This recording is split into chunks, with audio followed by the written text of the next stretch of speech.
No, you know what? I'm just gonna say it. Okay, so yeah, RPD. You said you never touched this stuff, right? Well, I know how like most stoners are like Jehovah's Witnesses. And you're like, oh, you gotta try it. Let me in. Smoke a blunt with me. You know, the Jehovah's Witnesses of drugs. So yeah, I'm not one of those people. I just don't. I don't care. I can care less if you smoke or not. Well, like, if anything, I would like you to, because then I can share. Like, I love sharing. Like, that to me, that's part of like the ritual, is having someone else there. You know, think of like witchcraft. You can't really do it by yourself. You need like a coven. I feel like weed has that same kind of effect. The more people you have in on it, like, the more it fucks you up and you have a good time.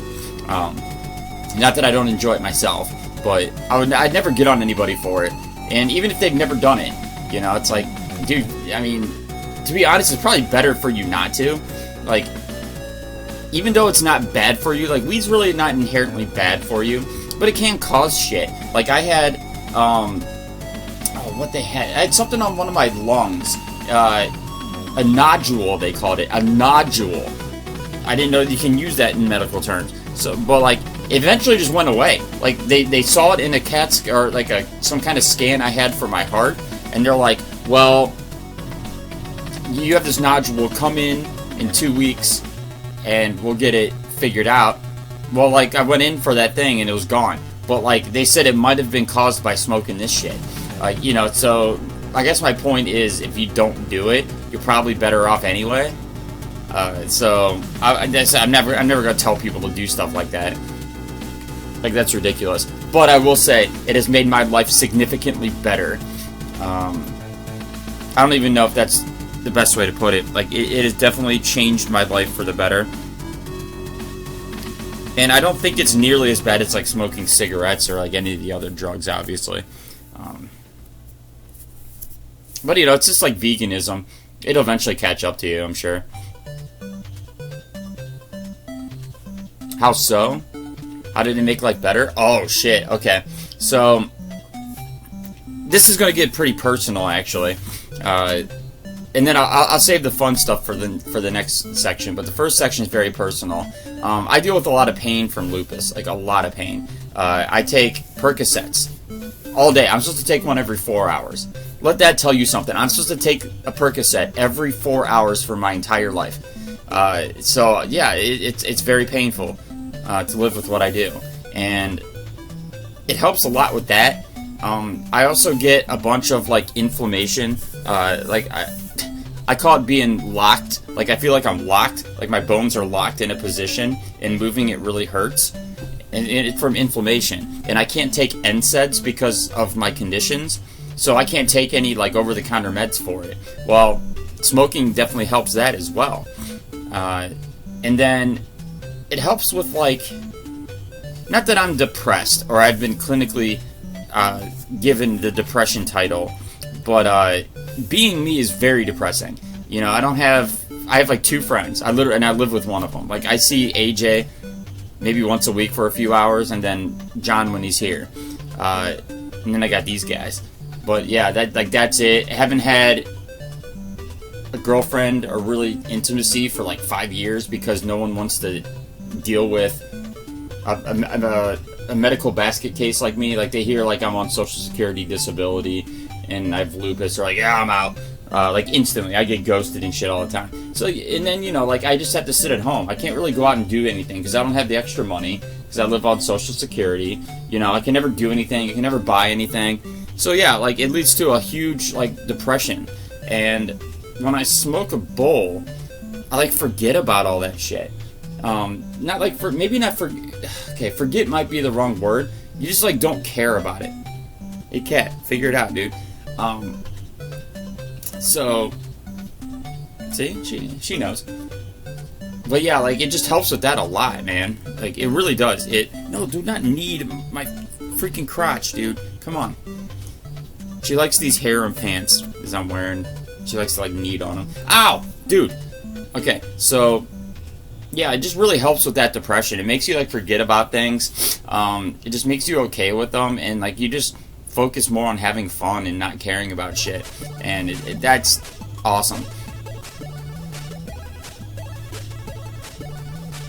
So that's why I do it. And actually, it also, one of the other fun things is that it really helps, like, me artistically. Like, oh god, if I'm writing comedy for any reason, whether it's like to help someone with stand-up or like skits for YouTube and stuff, oh my god, if I smoke, it just all comes together, man. Like, a lot of times what I'll do is when I'm sober, I'll put up what I call the bones, like your ideas, not like your actual, like what you're gonna say, the actual, lines, if you will. The commentation, whatever, you know, like the actual words, you don't write them out, you just write the ideas, and then you break them down and write out the script. I'd write those first when I'm sober, and then I hit this a few times, and oh my god, dude, it's just like my brain just runs with it. Like, it takes that one little sentence and just, I can write like a whole skit on it. When it comes to video games, I will say this, I am better at playing them when I'm sober, not gonna lie. But I feel like I'm more entertaining when I'm high, because I just see things that I normally wouldn't. Like, when I'm sober, I'm like really focused on games.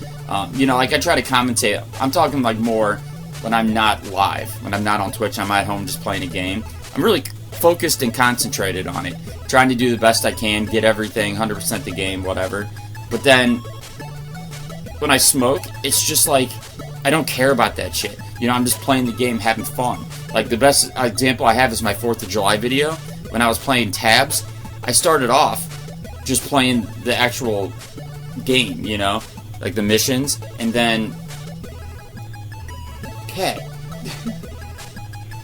Then I smoked a little bit, and started playing with the firework archers. And it was just all uphill from there. Dude, cat. Messing up my McKids vibe. Dude, I gotta entertain people, man. See, they hate the smoke. I never blow it in their face.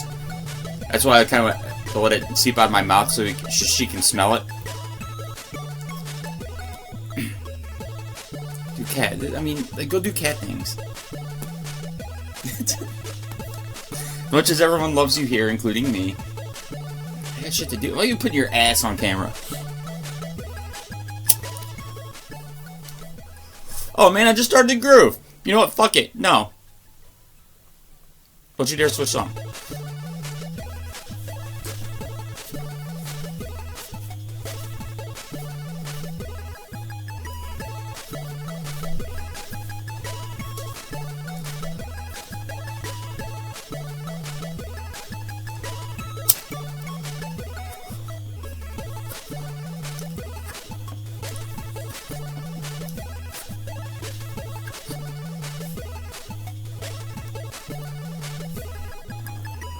Dude, McKids, dude. Like, I tell this to everybody, because I get asked all the time, you know, like, what's your favorite games, what's your favorite NES games, what's your favorite platformers, blah, blah, blah. Dude, McKids, top of every list. It is such a good fucking game. Like, it really is. Dude, okay, like I always say, okay, you find out everything you're gonna rate the game on, right? Like, graphics, playability, replayability, you know, like, controls, soundtrack. You know, you just come up with all these things, right? And if you come up with that list of shit, McKids just destroys every game. Every game. Like, it's hard to not rate it high. Because people want to. Because people are dumb. I hate to say that, but people are dumb. And they see a game and they're like, oh, McDonald's, McKids, this is stupid. And then they just get this mindset that everything is stupid, right? So they go into it and they see the graphics and they go, oh, these are stupid graphics. They're nothing like Castlevania, you know, blah, blah, blah. And then they'll, like, hear the soundtrack, like, it's okay, but, you know, this game's stupid. You know, like, it just puts them in that pessimistic sense, you know? It's just such a good game. Like, for real, just do that. Come up with, like, questions to rate games. Like, what about the graphic? What about this? And then you'll see. You'll see. It just across the board. Everything is good. Everything in that game is good. There is no complaints about McKids. It has everything you can want in a platformer. Everything. And they do it exceptionally well in every category. What is this next one called? I think it's called like Mick and Mac something adventure. I mean, I can look it up. Hold on, give me a second. But that was a prototype. Actually, I don't even think it was a prototype, because it wasn't finished. In fact, I made a video on it in my YouTube. Remember? We, like, figured it out and, like, glitched it and shit. Then we figured out we weren't glitching it, we were in, like, dev mode or something. Yeah, I think, like, what they produced wasn't even to the point of prototype. Because prototype is kind of like the game is made. It's just there's, like, bugs and shit. But, like, this one wasn't even, like, made. It's almost like they only had a couple ideas for levels, you know? And then, like, had testing things. Okay, yeah, it's called...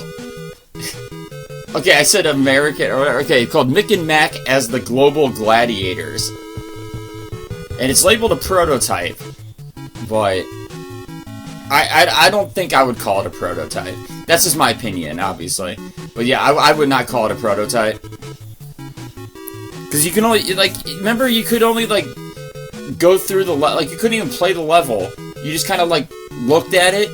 I mean, you can, like, jump and shit, but you can fly through it, and, like, and then there was only those 2 levels, and then it went to, like, all the bonus stages and shit.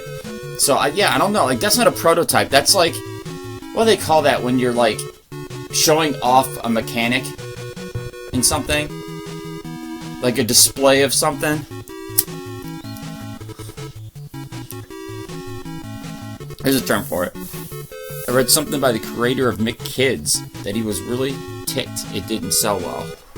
Wait, it didn't get released. It was reused. Let's put it back. Oh, it was a demo. Good call, RPD.